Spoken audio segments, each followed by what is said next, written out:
Pedrantone Tomasi, donc toujours pour le groupe Corsica Libera. Merci, Monsieur le Président de l'Assemblée, Monsieur le Président de l'Exécutif, chers collègues, Mesdames et Messieurs. Un mot pour me joindre évidemment bien sûr au soutien à cette résolution, mais aussi pour saluer l'engagement de toutes celles et tous ceux qui se sont mobilisés durant ces presque 2 mois de conférence sociale. Monsieur le Président de l'Assemblée, vous avez ouvert notre séance hier en citant l'économiste Joseph Stiglitz, et je crois que vous avez eu raison de le faire, en rappelant que la précarité, les inégalités sociales, la misère sont la résultante de choix politiques et non d'une fatalité, et que, en corollaire, la lutte contre les inégalités sociales, la réduction de celles-ci doivent aussi passer par des choix politiques forts. Et je crois que c'est aujourd'hui ce qui doit guider nos travaux et qui doit nous permettre de sortir de cette situation qui est une situation inacceptable. Je ne reviendrai pas sur le fond de la résolution, ma collègue l'a fait avant moi, mais simplement dire à notre tour que nous traitons là des questions qui sont des questions d'urgence, des questions qui sont des questions vitales, mais des questions qui ne sont pas toute la question sociale. Et que, comme nous l'avons demandé avec d'autres groupes en commission permanente, comme vous l'avez dit, Monsieur le Président de l'Assemblée, Monsieur le Président de l'Exécutif, la conférence sociale a vocation à se poursuivre et nous souhaiterions avoir sous peu, dans cet hémicycle, un temps politique fort pour traiter cette question sociale au fond, y compris sur d'autres aspects, après avoir pris des mesures fortes aujourd'hui. Je crois qu'on ne peut pas aujourd'hui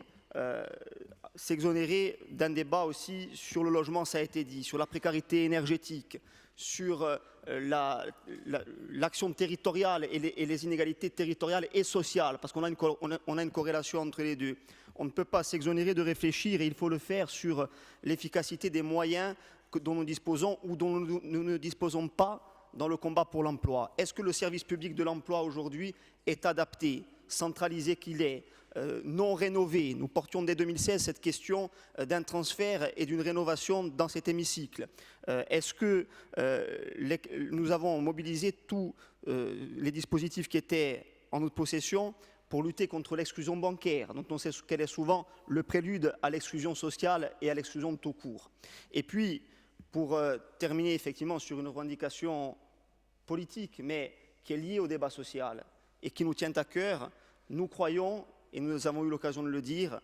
que la revendication de corcisation des emplois ne peut pas être la grande oubliée du débat social, parce qu'elle est une réponse aussi à ceux qui souffrent dans ce pays, à ceux qui ont des compétences, du talent, mais qui trop souvent sont exclus de l'accès à l'emploi. Et nous savons qu'au-delà des difficultés institutionnelles et constitutionnelles, ailleurs dans l'espace français, à La Réunion, mais y compris à Paris, des mesures ont été prises en ce sens. Et qu'ici, alors que des démarches avaient été lancées, la préfecture et l'État se sont lancés contre une guérilla avec des menaces de sanctions abusives contre des syndicats ou contre des entreprises qui voulaient se mobiliser au bénéfice de l'emploi local. Un président de la République en exercice, François Hollande, s'était rendu à La Réunion en disant une chose très simple. Il y a une nécessité que, ici, disait-il, à La Réunion, mais cela vaut pour la Corse,